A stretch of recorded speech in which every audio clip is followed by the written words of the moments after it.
Hello students, আশা করি তোমরা সবাই খুব ভালো আছো। আমি অনিন্দিতা ম্যাডাম। তোমরা আজকে চলে এসেছো কনফিডেন্ট ইংলিশ উইথ পার্থ স্যারের টিউটোরিয়ালে। আজকের এই tutorial West Bengal board of secondary এডুকেশনের ক্লাস 5-এর ছাত্রছাত্রীদের জন্যে। আর আমি আজকে চলে এসেছি তোমাদের এই ক্লাসে তোমাদের ইংলিশ বাটারফ্লাই বইয়ের লেসন 5 মাই স্কুল ডেজ এই গল্পটির ইউনিট 2 নিয়ে। আমি এর আগের ক্লাসে ইউনিট 1 পড়িয়েছি, অ্যাক্টিভিটিসগুলো সব করিয়েছি। আশা করি তোমরা সবাই দেখেছো। যদি কেউ না দেখে থাকো তোমরা কি করবে, তোমরা confident English with Partha sir এই চ্যানেলে যাবে, সেখানে ক্লাস 5-এর যে প্লেলিস্ট আছে সেখানে দেখবে ভিডিওটা আপলোড করা আছে, সবাই দেখে নেবে, তাহলে পরবর্তী অংশটা বুঝতে তোমাদের সুবিধা হবে। আর আজকে আমার এই ভিডিওটা দেখার পর তোমাদের যদি ভালো লাগে তাহলে কি করবে, অবশ্যই ভিডিওটা লাইক করো, কমেন্টের মাধ্যমে জানিও তোমাদের কেমন লাগছে। আর যারা যারা এখনও পর্যন্ত confident English with Partha sir চ্যানেলটাকে সাবস্ক্রাইব করোনি তারা তাড়াতাড়ি সাবস্ক্রাইব করে নিও সমস্ত ভিডিওগুলো দেখার জন্য। তাহলে চলে এসো তোমরা আজকে পেজ নাম্বার 57-এ। পেজ নাম্বার 57 আজকে আমরা এই গল্পটির পরবর্তী অংশটা পড়ব। আমরা তাহলে আগের অংশে কি দেখেছি, যে গল্পটা কাকে নিয়ে? গল্পটা হচ্ছে ভারত বিখ্যাত চিত্র পরিচালক, অস্কার বিজয়ী চিত্র পরিচালক সত্যজিৎ রায়কে নিয়ে। তার ছোটোবেলায় তিনি যে স্কুলে পড়েছিলেন সেই স্কুলের কিছু ঘটনা আমরা এখানে জানছি। তো চলো এখন আমরা দেখি পরবর্তী অংশটা। There were quite a number of good teachers in our school. আমরা আগের অংশে কি জেনেছি, যে সত্যজিৎ রায় কোন স্কুলে পড়তেন? বালিগঞ্জ গভর্নমেন্ট হাই স্কুলে, এবং সেই স্কুল নিয়ে ওনার অনেক অভিজ্ঞতা রয়েছে। তো এইরকমই তিনি কি বলছেন, যে there were quite a number of good teachers in our school. আমাদের স্কুলে বেশ কিছু ভালো শিক্ষক ছিলেন। B D Roy taught us English. আমাদের ইংলিশকে শেখাতেন। এখানে আমাদের বলতে সত্যজিৎ রায়কে বোঝানো হয়েছে, তিনি নিজে গল্পটি বলছেন। বিডি রয় ওনাদেরকে, সত্যজিৎ রায়কে কী শেখাতেন? ইংরেজি শেখাতেন। He was a small man who took great care to ensure that we pronounced English correctly. B D Roy যে টিচার ছিলেন, বিডি রয়, তিনি খুব ছোটোখাটো মানুষ ছিলেন, মানে বিশাল লম্বা চওড়া ভদ্রলোক নয়, খুব ছোটোখাটো মানুষ ছিলেন, কিন্তু তিনি কিন্তু নিরলস প্রচেষ্টা করে যেতেন, প্রচুর চেষ্টা করে যেতেন যাতে আমরা খুব ভালো করে ইংলিশ উচ্চারণ করতে পারি। প্রোনাউন্সড মানে হচ্ছে উচ্চারণ করা। চলো আমরা বাংলা মানেটা একটু লিখে নিই।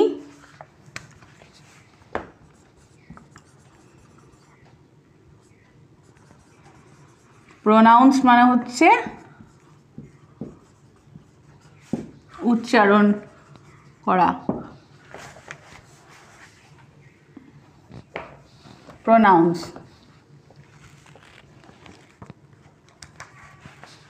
ওকে,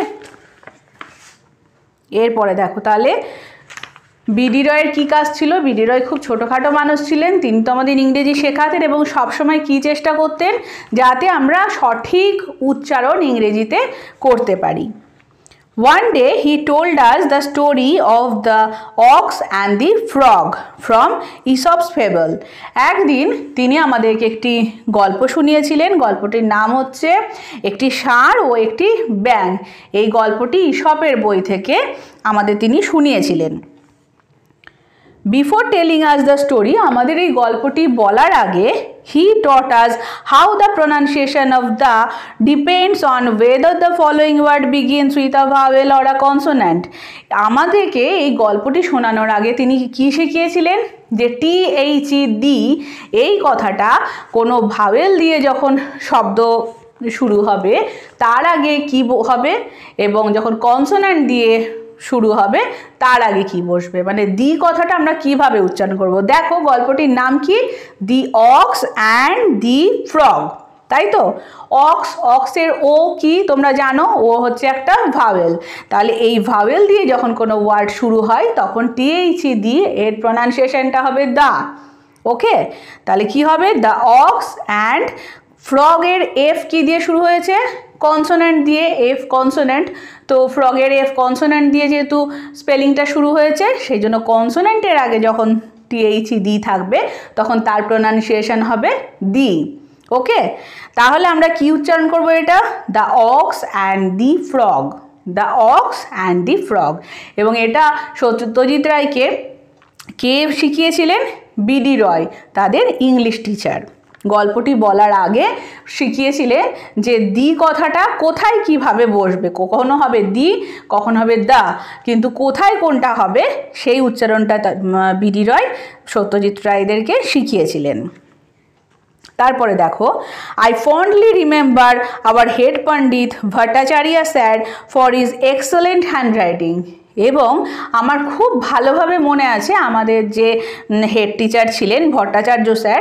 কেন মনে আছেন ওনাকে? তার অসম্ভব সুন্দর হাতের লেখার জন্য। এক্সেলেন্ট মানে হচ্ছে অসাধারণ,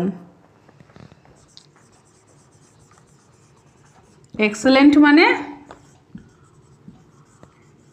অসাধারণ।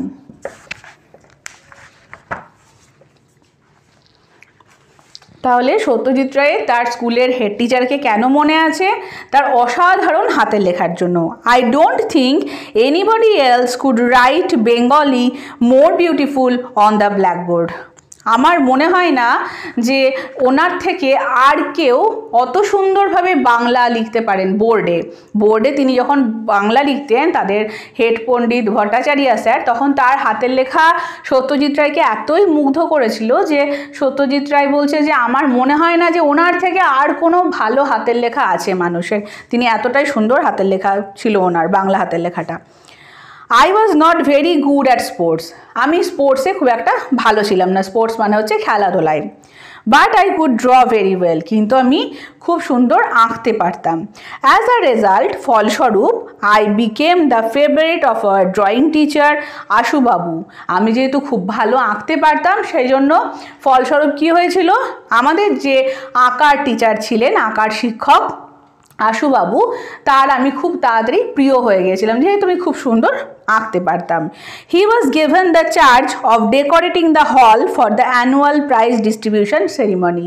এবং তিনি আমাকে কি করতেন, তিনি আমাকে আমাদের যে বার্ষিক পুরস্কার বিতরণী অনুষ্ঠান হয় সেই সময় আমাদের যে হল ঘরে প্রোগ্রাম হয় সেই হল ঘরটাকে সাজানোর দায়িত্ব আমার ওপর দিতেন। He also conducted an event called music drawing. তিনি আর একটা খেলা রাখতেন, সেটার নাম হচ্ছে মিউজিক ড্রয়িং। মিউজিক ড্রয়িং মানেটা কি দেখো, কীরকম খেলা সেটা। ফর দিস ইভেন্ট, এই খেলাতে there would be a blackboard and a coloured chalks on a table. এই খেলাতে একটা ব্ল্যাকবোর্ড থাকবে, বোর্ড থাকবে এবং টেবিলে কিছু রঙিন চক থাকবে। তোমরা চক প্রত্যেকেই দেখেছো, বিভিন্ন রঙের হয়, সাদা জেনারেলি হয় কিন্তু বিভিন্ন রঙের হয়। তো সেই রঙিন চক থাকতো এবং একটা ব্ল্যাকবোর্ড থাকতো। A student would sing a song and another would draw a picture on the blackboard, trying to capture in lines and color the essence of the song. আর এই খেলায় দুজন দরকার হতো, দুজন ছাত্রদের দরকার হতো। একজন ছাত্র গান গাইবে এবং অপর ছাত্র তার ওই গান শুনে সেই গানটাকে ছবির মধ্যে তুলে ধরার চেষ্টা করবে। এই হচ্ছে মিউজিক ড্রয়িং। একজন ছাত্র বা একজন বাচ্চা একটা গান করবে, সেই গানটাকে ছবির মধ্যে ফুটিয়ে তোলা, এই খেলার নামই হচ্ছে কি? Music drawing. ওকে, তাহলে তোমরা নেক্সট ক্লাসে স্কুলে প্রত্যেকেই খেলাটা প্র্যাকটিস করো। In this way, through many such happy and memorable episodes, I spent 6 years of my school life. আর এইভাবে নানান আনন্দঘন মুহূর্তের সাথে সাথে আমি আমার স্কুলে 6টা বছর কাটিয়ে ফেলেছি। পরের প্যারাগ্রাফ দেখো। 10 years after leaving স্কুল ছেড়ে চলে আসার 10 বছর বাদে I went back there just once, probably to attend a reunion of ex-students. এরপরে স্কুল ছেড়ে দেওয়ার 10 বছর বাদে আমি হয়তো একবার স্কুলে গিয়েছিলাম। মনে হয় আমার সেই সময়টা ছিল কী জন্য গিয়েছিলাম, ছাত্র শিক্ষকদের যে স্কুলে পুনর্মিলন উৎসব হয়, যেসব ছাত্ররা অনেক বছর পেরিয়ে গেছে, বাইরে চলে গেছে স্কুল থেকে, তাদেরকে আবার সেই ডেকে পাঠানো হয়, আমন্ত্রণ জানানো হয়, তাদের নিয়ে একটা ছোট অনুষ্ঠান হয়, এটাকেই বলা হয় পুনর্মিলন উৎসব। তো সেই রিইউনিয়ন প্রোগ্রামে আমি আবার স্কুলে গিয়েছিলাম। As I entered the hall, I noted with surprise that I could not recognize it. আমি যখন হল ঘরে গেলাম তখন আমি ভীষণভাবে অবাক হয়ে গেলাম, আমি কিন্তু হল ঘরটাকে চিনতে পারছি না। রেকগনাইজ করা মানে হচ্ছে চিনতে পারা। রেকগনাইজ কথার অর্থটা লেখো। রেকগনাইজ মানে চিনতে পারা।